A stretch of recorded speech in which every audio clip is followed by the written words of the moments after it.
Sunset Strip. That's Strip. Yep. DJ Rodney Bingenheimer. Yeah, and this is the Rockshow episode. Jesus Christ, 64. Wow, we've been banging them out, right? Yeah, we've been banging out. For this one, I got like a nice collage of pictures with him with some people. I'm gonna put up when we do the YouTube, so it's gonna be nice. That's cool. That's cool. That'll be good. You've been doing that real good with the different pictures and collages. Yeah. It's That's fucking. cool. It's weird when you gotta reinvent yourself because of the situation. Hey, that's what it's about, man. You know, we're not going to let down our fans and stop doing the show. We'll just adapt. Yeah, we adapt. You know, we might not have, but we're doing a lot of stuff. So we're talking to a guy that was an interesting character, man, from the time that he was fucking born and like pretty much abandoned by his fucking mother. Yeah, that's a story in itself. And then he's one of these guys that really has had a hand in a lot of things related to music and movies and different celebrities he's been involved with. Celebrities love this guy. Yeah, they do. Love him right off the bat. His personality was like magnetic, and he was sincere, and they liked that about him at a time when, you know, maybe you couldn't trust everybody. Yeah. Okay. He was a guy that they trusted, and he never capitalized on it, though. I mean, he didn't make himself into a mogul of any kind or a rich dude. Nah. Okay.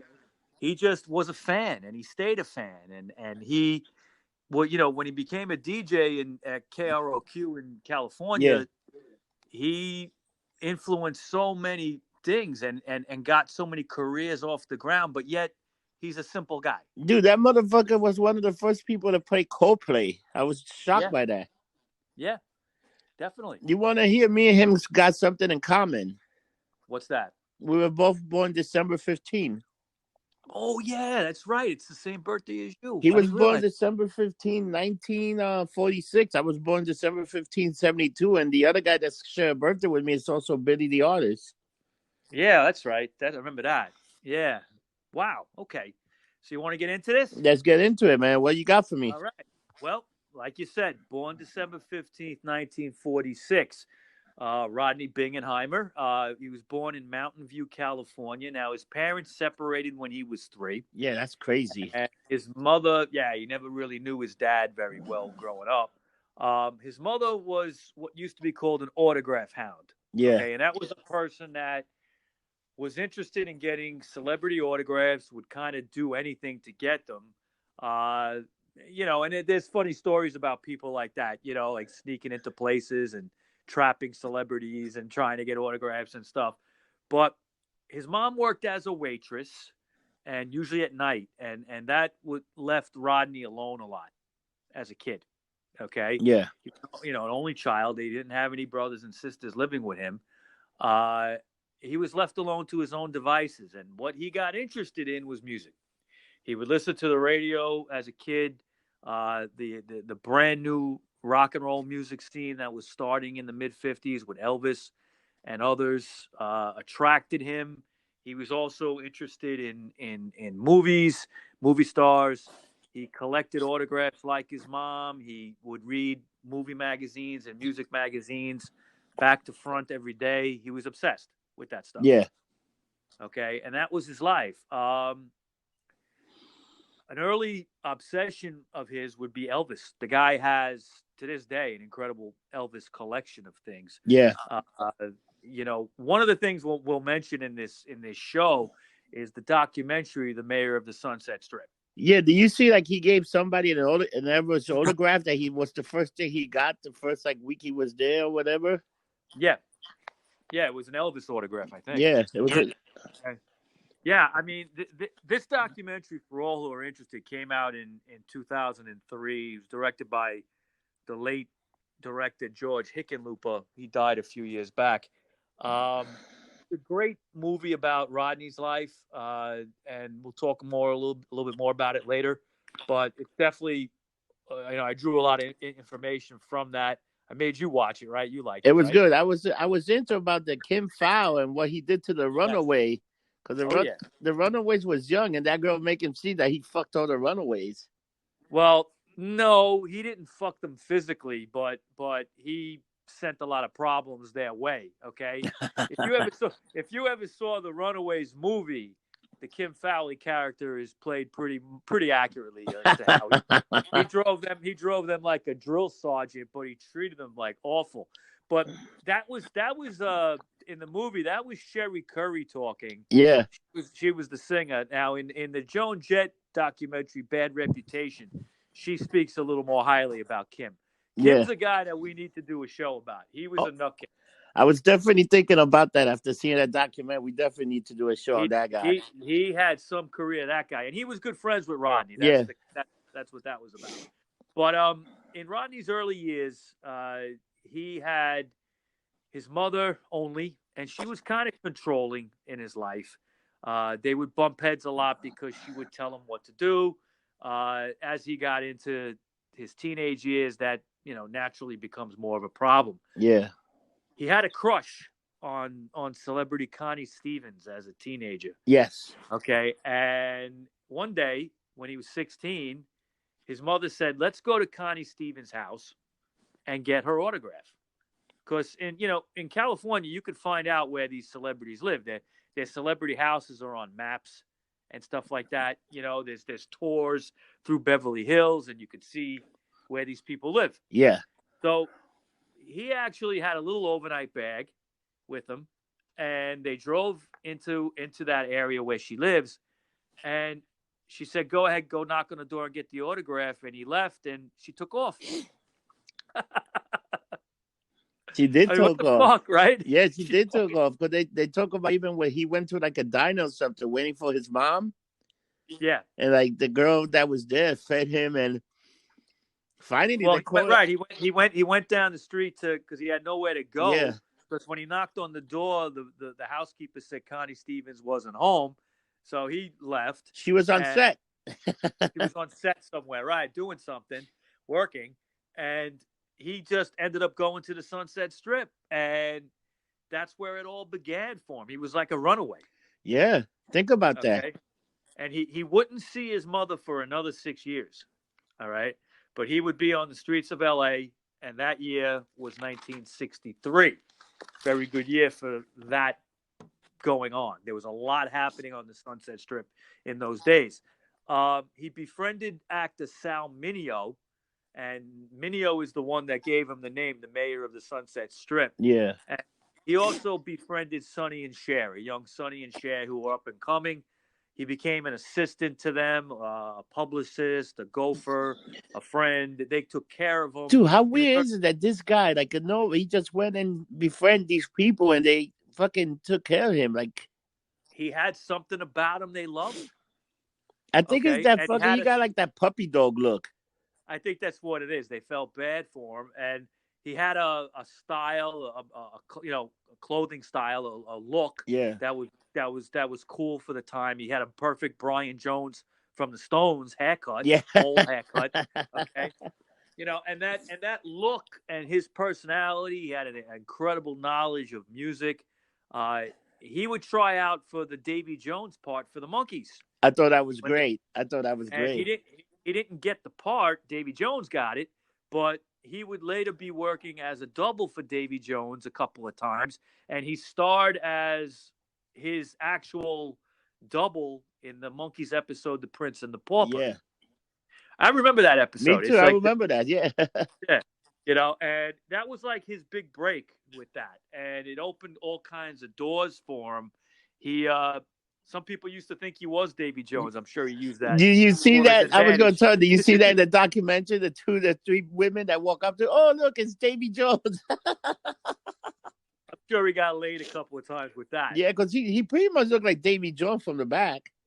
From the back, and his face was a little different, but he had the hair, and if you didn't know for sure, you'd think it was him. Yeah. Now, Rodney was a soft-spoken guy. He had a little bit of a mousy voice, but everybody liked him. There was a sincerity to him that people were attracted to. Yeah. And celebrities flocked to him, which is very strange. Yeah. Lots of people trusted him with helping them and being around them and confiding in him, so things that they wouldn't tell anybody, and his relationship with Sonny and Cher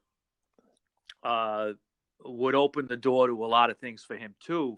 He would meet a lot of celebrities through them, including Brian Wilson of the Beach Boys, the Beatles, and even Elvis he befriended. Yeah, the guy is amazing. The who's. This guy was the who's who. He knew everybody. Yeah, yeah. Do you remember a movie, a Woody Allen movie called Zelig? Yeah. Where he's kind of like this character that's all throughout history, and he's in all these different scenes. Oh, yeah. That's Rodney Bingenheimer is like a Zelig. Right? He he's been in video clips, TV shows. He's been at recording sessions, all famous shit. Okay. He was. Remember that band we did, and we were talking about the video. He was the one that kept clapping. Oh yeah, well yeah, the Ramones, end of the century. Yeah. He does the hand claps on the Return of Jackie and Judy song. Yes. Yes. He also is, if you watch the movie Rock and Roll High School with the Ramones, when you first see the Ramones, they pull up in front of a theater in a pink Cadillac. Yeah. Rodney's driving the Cadillac. Okay. He would have a lot of like side hustles that he would do. And he would work for celebrities as gophers, get things for them, get them coffee, get them things they needed in the store. He worked as a caterer, bringing people food. He did all these things, and he had access to so many people. Okay, he was like the gatekeeper. Yeah, man. Okay, between celebrities and their fans. Yeah. Well, in every sense, he was like the old-fashioned definition of a groupie. He was the ultimate groupie. Yeah, I mean, when people think of groupies today, they're thinking sex, right? Yeah. But it wasn't always that way, especially in those days. It wasn't until like probably the early 70s that the term groupie became about, fucking people, So, but which girl looked crazy? That girl McKenna. Mackenzie Phillips. Yeah.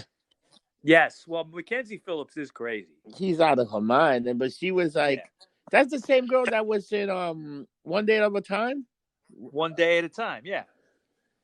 She's John Phillips from the Mamas and Papas daughter. Yeah, she was special. Yes. Yes, she was the older daughter on One Day at a Time. Yeah, I was just watching that, and I'm thinking she's there. She's like, yeah, we were young and beautiful, and you have pictures of us taking it. Dude, that shit. Well, she was like, that was before One Day at a Time. Yeah. She would hang out at the English Disco, which we'll talk about in a minute. But she was like 13, 14 years old. I mean, she had done the George Lucas movie American Graffiti. Yes. She's the kid in the hot rod with the Milner guy. Yeah. Okay. So that was even before One Day at a Time. She had a crazy life growing up. I could see that because I'm looking at her. So, oh my God, it's the same fucking lunatic. Yeah. Oh man. But in the days of 1960s free love, it was easy for Rodney to get laid because he was around these celebrities. People wanted to get to the celebrities so they would get to him. That's crazy, man. I mean, he was the gatekeeper. Yeah. All right. Sometimes, though, being friends with people, he'd be kind of involved with the process of creating music or whatever, or reasons sometimes for songs. There was an incident where he was hanging out with Sonny Bono from Sonny and Cher. Yeah. And he was in a Italian place called Martoni's in Hollywood, and both of them got thrown out because they just didn't like the way they looked. All right, they were dressed like hippies or whatever, and that incident actually prompted Sonny to write the song "Laugh at Me," which is one of his best songs as far as I'm concerned. It's a song by Sonny and Cher, but Sonny alone sings it, and it's all about. Basically, don't judge me by how I look, that kind of thing. And it was based on that incident of them getting thrown out of the restaurant. He was also present at the recording session for Tina Turner doing River Deep and Mountain High, recorded by Phil Spector. Wow. okay, which is a great version of that song. He was present for that as well. He was also friends with Frank Zappa. Yep. And the GTOs, which was Zappa's proteges, the female band starring Pamela DeBar, okay, he was friends with them. Pamela DeBar was very close with Rodney, and she was the ultimate groupie. You remember the book I'm with the band? Yeah. Yeah, I mean, there's some stories in there. By 1969 or so, though, he became kind of disenchanted with what was going on in LA music wise, and he decided to move to England. Okay. Now, this would be a pivotal thing for him because when he got to London, he would meet David Bowie. He become friends with him.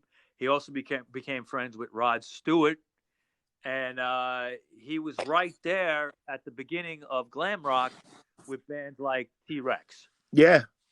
So there was, that was a very interesting time in England. The music scene was changing from kind of like hippie psychedelic to this glam rock, stomping songs, great hard rock songs. Guys like Gary Glitter, guys like Mark Bolan and T-Rex. Bowie would come with that. T-Rex was really kind of the first. And he became friends with all these people and became very familiar with the music. He was And always like ahead of his time with music, you know that? He was ahead of the curve all the time with that. Bowie and him became fast friends though, and that was at a time when Bowie was just starting out. Nobody knew who he was yet. Okay, you're talking 1970. Bowie really wasn't anybody yet. He had just been Davy Jones, basically. In October of '72, he would come back to California, and he, at the kind of advice of a few friends, they said that he should open a club. He did just that, and he opened the English Disco at 8171 Sunset. All right, and that was on the Strip. Now, this became a mecca of Hoosier. Yeah, everybody was there. All right, everybody was there. Now there was a glam scene in LA. All right, wasn't as big as what was going on in England, but there was a glam scene there, based around Bowie, because Bowie would be in town sometimes. It was based around Alice Cooper, all right, who was based out of L.A. at that point, and Detroit at that point, but he was often in California. He would hang out there. You had a young Joan Jett, who was probably about 15 years old at the time. Yeah, it's crazy. Yeah, the Stooges hung out there. Okay. Now, I don't know if you ever saw a picture of Iggy Pop with like blood all over his That's chest. one of the pictures I'm putting up for the show. Yeah. Oh, okay. With Ron Ashton in the Nazi outfit. Yeah. Okay. So Ron Ashton, the guitarist in the Stooges, and Iggy Pop singing. That was a scene from the club. They were playing there, and he was wearing the Nazi outfit while he was playing. And there's a scene where he kind of grabs Iggy, but Iggy's cut up. He's got blood all over him because he cut himself with glass on stage. Crazy shit. All right. Totally crazy shit. It was a place of decadence. I mean, there was a lot of sex going on, a lot of drugs going on in those days. It was open and free. Let me tell you, what can you tell me about his VIP section? Well, the club was not big, and the VIP section was definitely not big. It was a tiny little area in the back with a roped off area, and you kind of like were 2 feet away from everybody. I thought that was great. Yeah, they tell that funny in that documentary how that went down. Bowie would show up a lot, and Rodney was playing Bowie music before anybody. All right. I mean, Bowie was he was one of the first people to ever play Ziggy Stardust in California, guaranteed. Okay. And he would show up and hang out with everybody. And Bowie is on record saying he was just shocked how much his friends knew about, the British glam scene and British music in general. He would go to him to try to find out what's the latest thing going on Yeah, in because England. I think he like pretty much he was also down with the whole especially with the punk scene. He was very down with the punk scene, man, because he's like one of the first Well, guys that that actually, like when you look at the documentary, there's a point where Steve Vicious is calling him at the show. Yeah, I mean, he had the radio show at that point, but this is still when Yeah, he's just got the club.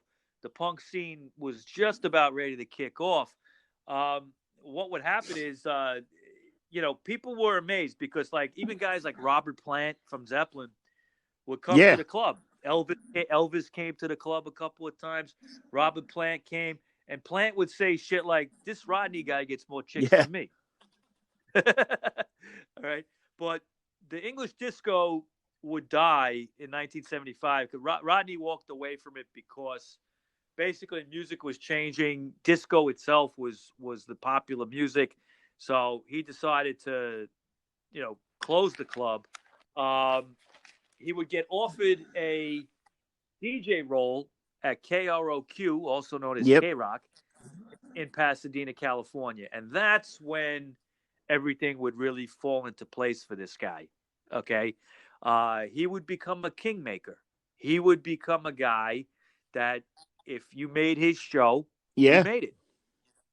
And I mean, the only other person, there's two other people I think in the world that was like that was probably Ed Sullivan yep, and Johnny yep. Carson.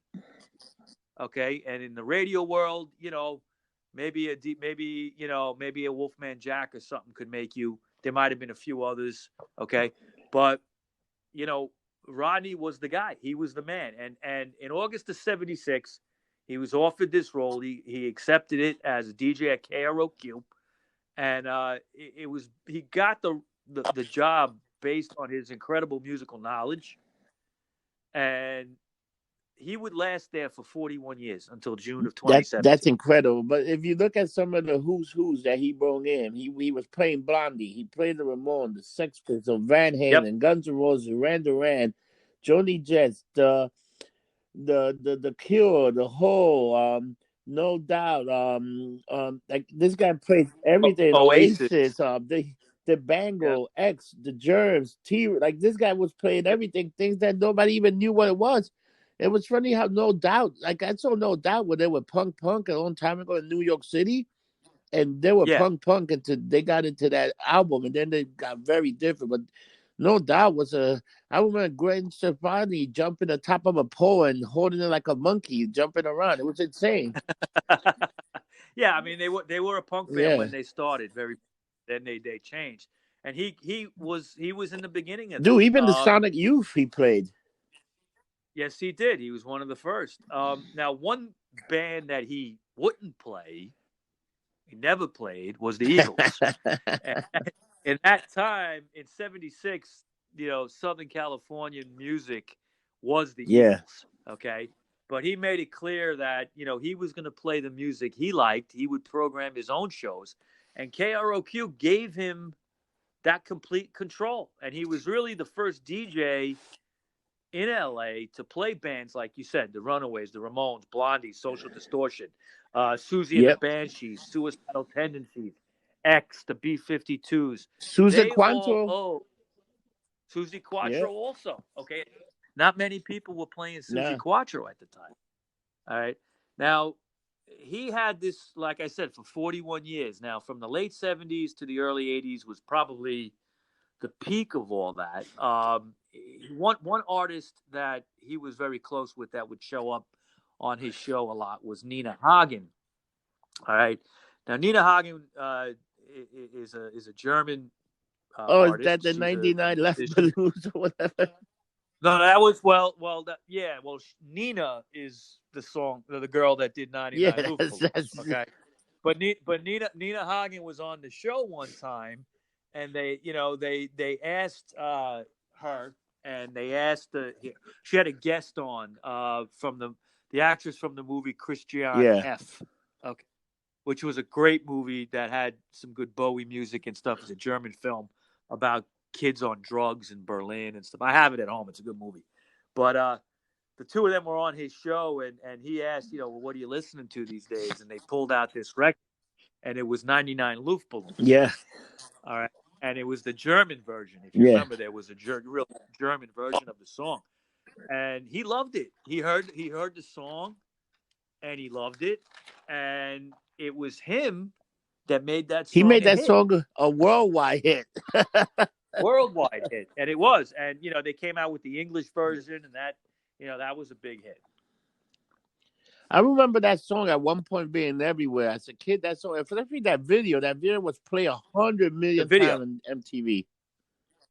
Yeah, I mean, it was an 80s new wave song that, some people hated it. I always kind of thought it was catchy.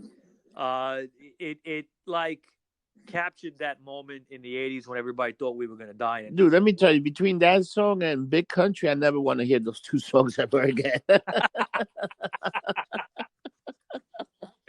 I could handle 99 Red Balloons. Big Country. Holy shit, what a pack of shit, man.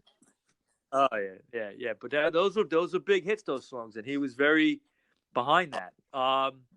Also, that same year in '83, Suicidal Tendencies had written Institutionalized. Yeah. Okay, and that was on that album, and he would add that to his rotation, and he broke that band as far as I'm concerned. I mean, they were never going to be more than like a skater punk band outside that area, but he turned them into it's a sensation.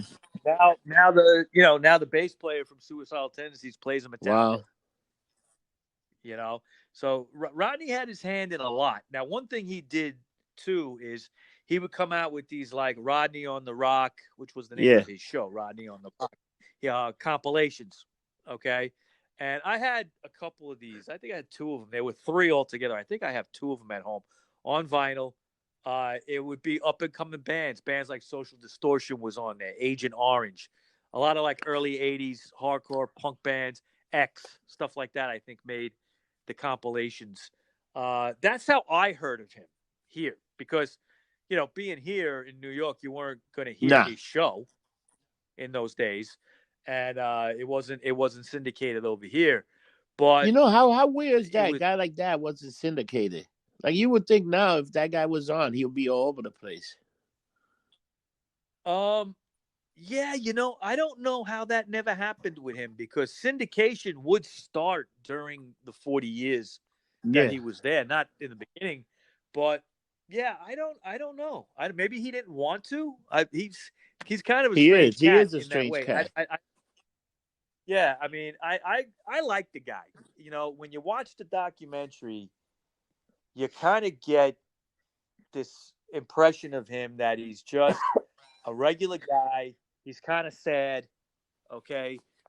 He's a lonely guy, Yeah, that's the thing. That's weird. Even though he's surrounded by all these people, he's still a lonely guy. Yeah.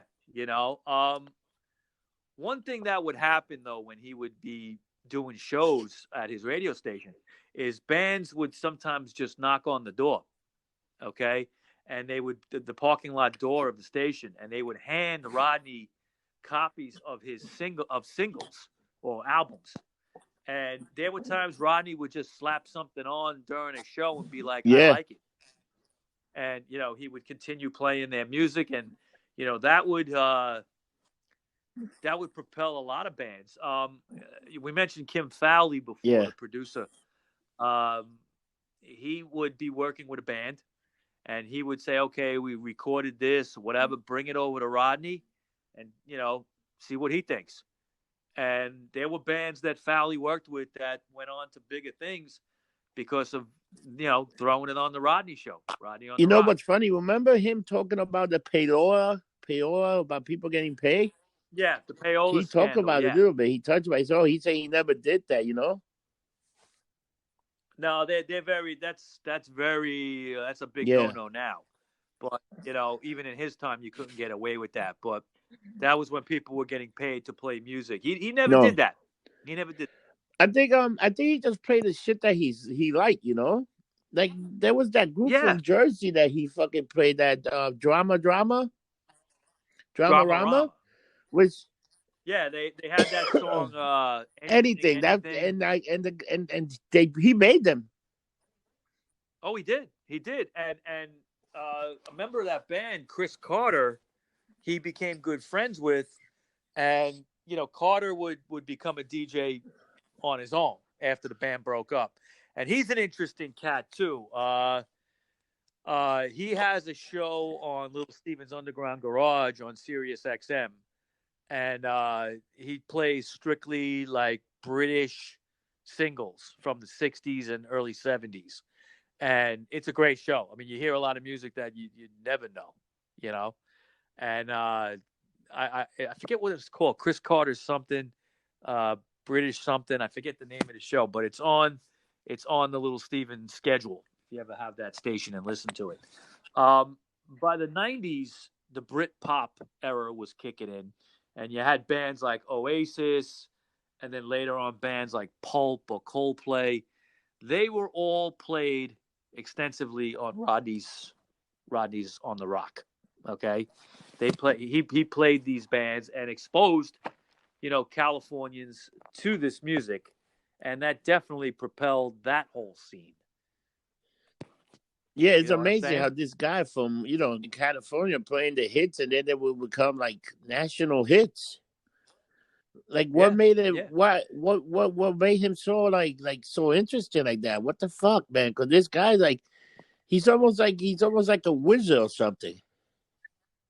Yeah, there's just something about him, and you kind of pick up on it in the documentary. What it is with this guy. I mean, if you watch the documentary, I mean, Cher is talking about him, Joan Jett, Sonny Bono, famous people. Nancy Sinatra was good friends with him. Frank Zappa. So many people. Alice Cooper's all over. Yeah, Mick Jagger talks about that. Right. Mick Jagger knows who he is. Yeah, everybody knew Rodney back in the day. He knew so many people. But again, the sense in the documentary is that with all that, he's not a happy guy. Okay. And I think he's happy in himself. And I can kind of relate to that. Okay. But he's looking for a love of his life. Okay. And there's parts of the documentary where, like, it's obvious that, like, even his family is kind of like not. Yeah, they don't care. Because they didn't even have a picture of him. Yeah, they were like, "Fuck." Yeah, I mean, he goes to see his father. All right, and there's a scene where there's no picture of him up anywhere in the house. And he's excited because he's like, oh, there's a scene, there's a picture of me with the Easter Bunny, okay, and it's like way in the back of another room, like behind something, and you're like, Jesus, man, the guy's like famous, and I don't know. You would think that they would be more. Let me tell you, the interested father in him. wanted to be famous, but instead he settled for playing celebrity golf. Yeah, I mean, he just, I don't know, that guy. He didn't impress me. That guy, and then. The friend, what was the girl's name that he was friends with? Something? Claudette or Claudette, I forget the name. In the movie, you think that they're kind of boyfriend and girlfriend. Because he was totally into her. Like, you could tell he was. He said how much he cared about her, how much he loved her, and then at the end of the documentary, you find out that, like, she's got a boyfriend. Oh yeah, Ronnie's a good. I have my boyfriend. I have my relationship, but he's the one that if I call late at night, he'll come pick me up in the airport. Yeah, it's like he's being used. And maybe he's happy like that. I'm not judging that, but it's just like, I think it's sad. I mean, he has all this, and then the movie deals with the fact that his mother just passed away, and he's got her ashes, and he's going to transport those ashes to England because she wanted to be buried at sea, I guess, in the Thames. Yeah, there's a one scene that he's throwing the ashes. Some kid asks him a question. Yeah, kid goes, "What's that?" Shit. Yeah. You want to hear something? He was also he also got his own star in the Hollywood Walk of Fame. He was the 2,333rd person to get a star. Yep. Oh, really? That's it. Okay. Dude, was he also on the Hollywood Squares? No. He Called the worked with a Hollywood band Squares, called right? the Hollywood Squares. I was trying to Yeah, figure no, that he out. I was said there never was on a. a band called the Hollywood Square. I don't think they talk about the show because this had to be the band. No, it was a band. Yeah, that they were talking. He played them for the first time too. He played so many people, man. Like there were people there. Dude, he even there was talk about that. This guy also hangs out with the Beatles. Yeah, he was friends with Paul He McCartney and hanged John Lennon he and hanged out George. with Yeah. Jimi Hendrix. This guy was like, holy shit. He knew everybody. Yep. Kiss Totally. also. Totally. Yep. Everybody knew him because if you wanted to, if you wanted to get made in California and sell records, you had to get on that show. And he interviewed people on that show. There's I was looking online. There's quite a few little things you could listen to with shows of his back in the day on KROQ. Um, what would happen though is by the early 2000s, his show would get cut to 2 hours, and then it was pushed to like an overnight slot on Yeah, from Monday 12 to nights. 3. Yeah, and KROQ was afraid to fire him because he was considered like the Yeah. soul of the station, and they were like, if we fire him, the station's going to go downhill. And he would kind of like ride on and hold on until June of 2017, when he would be let go abruptly by the management of the station. And it was like right after that, I think only a matter of a week or two, that he connected with Little Steven's Underground Garage, and he's got that show. I believe it's I think it's Sunday or Monday nights on Little Steven's Underground Garage. Rodney Bingenheimer show. Very Wow. good. They was funny because Yeah. you even saw Keanu Reeves knew him. A lot of even stars knew him. Hollywood stars also. So Yes, like definitely. there was Absolutely. one point he said most of the rock stars know me because I have to introduce other rock stars to other rock stars. Yeah, I mean, he emceed a lot of events. When there was a major concert, he would be the guy that would, Rodney from Rodney on the Rock come out, introduce the band. He did that Yeah. hundreds and hundreds of times. Not too many people have that No. kind of power. In music or movies or whatever that have. Because He he's a is a regular regular guy. guy. He's a soft He's not. spoken, small little guy that you look at him, you say, he's probably the kind of guy that me and you would probably beat up in school.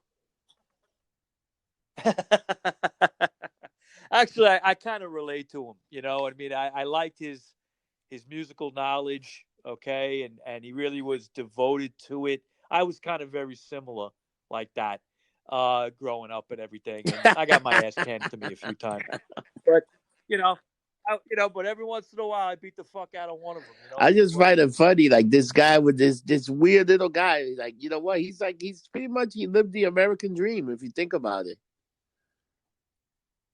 Yeah, and he lived through a great time in our history that we missed, me and you missed by a few years, but that time in the 60s and early 70s, there was so much different styles of music coming together. He Yeah. was right in the middle of that. He was pushing it along. He was part of the narrative. I mean, the guy's blessed. Mike, With let no me doubt. ask you, did this guy come from any kind of money? No. His Yeah, mother I was a know waitress, that. man. And then his dad really had wanted nothing to do Yeah. with him. But even with the dad's talk, the mother was very difficult. Yeah, I mean, it seemed like there was issues there, and for many years he didn't know his father, but that seemed to be reconciled at some point. Yeah, I mean, he and Rodney himself didn't really, project into making a lot of money with what he was doing. I mean, he made a modest living. He has a modest house, and he's got all his collectibles, and he would make money over the years selling these collectibles. Like there's one point where I think around the English disco time, where he sold his Beatles Yeah, they would collection talk of about. things. He was saying a lot of his stuff because he had a hell of a a lot of memoritas. He had like stuff. He had a lot. Like when they show his apartment, he had that coke handler going with Brooke Shields. Yeah, I mean, yeah, I mean, he was friends with everybody. That Brooke was that Shields was to crazy when Elvis, you you see a know? young Bruce Shield talk about. She's like, "I'm gonna be on the Tonight Show today. How you doing?" And it was funny, man. Yeah. Oh man. Well, you know, I'm glad that he's still out there once a week doing his show. Uh, he's, you know, he's not an old guy. He's in his early 70s now, but he's still doing his thing. And everybody should kind of look into this guy and what he was about and what he did. I would Very definitely interesting cat. recommend the documentary. The documentary was The excellent. It's an documentary. easygoing Yeah. documentary. It goes pretty fast, and there's so much information that they give. Yeah, it's called The Mayor of the Sunset Strip, and it's Yeah, on let me YouTube ask you a for free. question. What happened with that little meltdown he had at one point? Yeah, what the Oh, hell with Chris happened there? Carter. Well, you know, his buddy Chris Carter took a DJ position at another station playing the same kind of shit that he was doing. Okay. Now, I don't know, you know, you see it in the documentary that, you know, they go off on He you know, say, he "I goes off made on you." him basically like, What? have to, yeah, you know, you're me, you know, you're Yeah, basically me. I made you. But I don't know whatever happened with that because obviously they're both working at the same station now. So I wouldn't be surprised if Carter helped get him in there. I don't really know. I'm just you know guessing. But you know because Carter was there before Rodney came over to the station. So maybe yeah. they're friends again. That I was would a lot hope of so. history. He actually the one that put Chris Carter on the map with that band. He totally was. Yeah. I mean, he played Dramarama. The story with Dramarama is they were a Jersey Yeah, band. No one knew who the fuck they were. And then he found, I think it was a demo or something, or an early recording, or, you know, it might have been a completed album, but nobody was buying it and just started playing it. That yeah, song, Anything, Anything. And that song actually was an MTV hit, yep. too. There was a video for it. And, you know, it was a big hit that summer. And, you know, made that band. It's funny. After that, that band made out probably 6 more albums they did after that before they called Yeah, it I think quits. they did. Yeah, yeah, yeah. It's true. It's true. So, all right, Rob. So that's what I got for you about A Mr. very Bingenheimer. interesting character Uh, that you had, man. I was fascinated once I started reading some of the stuff and looking at this document. I was like, wow, man, this guy's something else, man. well, you know, he's a West Coast guy, so East Coast people don't, you know, they might know of him, but they don't know a lot about him. But once I saw that documentary, now it's been 17 years already. It came out in 2003.